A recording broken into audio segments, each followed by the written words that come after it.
Jahazi TV. Naitwa Laila Burhani Ngozi, mkuu wa wilaya Magharibi A.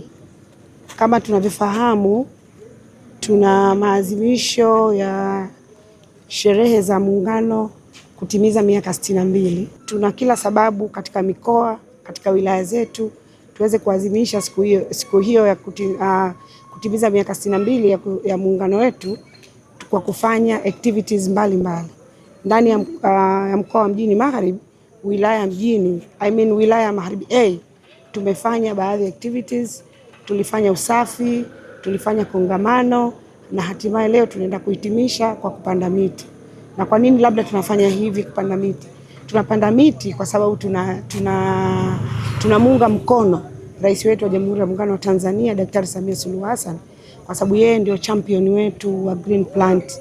Tumemwona amekuwa anaongelea sana kuhusiana na hiyo, lakini ukiangalia upandaji miti ina faida mkubwa kwetu, kwa sababu yeye pia ni champion wa kuona watu au wananchi wake tunatumia nishati ambayo iko salama. Vile tutakapokuwa tunaonekana tunaipanda hii miti na tunakataza miti isikatwe, na ndio maana alitoa majiko ya gesi mengi sana ili watu wasiwe wanafanya uharibifu wa ukataji wa miti hiyo, hatimaye watumie gesi ambayo iko salama kwa kupikia. Hivyo basi leo tuko katika sheria hii ya Kizimbani, tumejumuika na wananchi mbalimbali, makundi ya vijana, masheha pamoja na waheshimiwa madiwani katika kutimiza zoezi hili ambalo tumejiwekea. Na hapa naomba niwashukuru sana wale wote waliokuja kujumuika nasi katika zoezi hili la upandaji miti. Na niwaombe zoezi hili liwe endelevu, lisiwe tu katika kuadhimisha labda kitu fulani au jambo fulani mahususi. Ikitokea kuna maeneo tunaona kuna sehemu ipo space, tukashirikiane na watu wa misitu, na hapa pia naomba pia niwashukuru na wao kwa sababu walitupatia miti ya kutosha kwa ajili ya kupanda katika maeneo yetu. Tuende tuwaombe, tushirikiane nao, basi hatimaye watatuonyesha maeneo ya kuweza kupanda miti, kwa sababu hata katika upandaji huo sio tu kila miti unaweza kupanda popote. Kuna namna ya kupanda miti na maeneo gani. Kwa hiyo tunawashukuru sana, wametusaidia, wametupa support na kutuonyesha maeneo mbalimbali.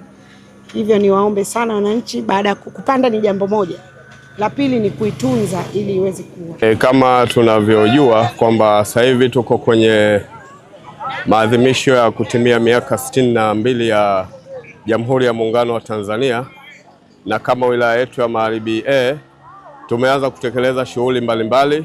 Tumeanza na mazoezi ya usafi wa mazingira katika maeneo ya wilaya yetu, lakini pia tumefanya makongamano na shughuli nyingine za kitaifa. Leo siku ya Ijumaa tumesema tukutane hapa katika eneo la Kizimbani Bumbusudi ili tuweze kuendeleza shughuli yetu hii ya sherehe za kutimia miaka 62 ya Mapinduzi katika zoezi hili la upandaji wa miti kiwilaya. Na tumekuwa na washirika mbalimbali tukiongozwa na Mheshimiwa Mkuu wa Wilaya Magharibi A na watendaji mbalimbali na vijana wetu katika wilaya yetu hii, na zaidi ya miti 700 aina ya miembe tumeipanda katika barabara zetu hizi. Tunapenda kutoa shukrani za dhati kwa wananchi wa wilaya yetu kwa kuendelea kushirikiana na serikali yetu hii kuhakikisha kwamba tunaendelea kuutunza muungano wetu wa Jamhuri ya Muungano wa Tanzania, na kwa kushirikiana kwa pamoja tumeweza kuyafanya haya yote, na tutaendelea kuyafanya kwa jitihada zote kuhakikisha wilaya yetu inaunga mkono jitihada za serikali katika uhifadhi wa mazingira, katika masuala ya uhamasishaji wa wananchi na mambo mengine ya kuunganisha wananchi wetu katika masuala mbalimbali ya kitaifa. Juma Suleiman Khamis, sheha wa shehia ya Kizimbani.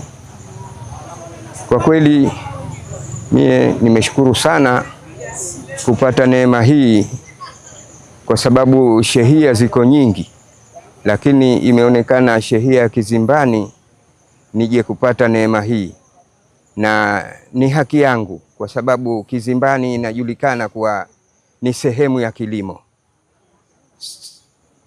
Sasa wakati ni sehemu ya kilimo, ninamshukuru kwanza Mheshimiwa Rais kwa kuwaza jambo hili la kusema tupande miti pembeni ya barabara zetu ili tupate neema nyingi za kivuli, za kama tupanda miembe tunapata embe za kutumia, Kwa kweli na naishukuru wilaya ya Magharibi A kwa kuamua kuniletea neema hii kuja kupanda miti kwenye shehia yangu. Jahazi TV.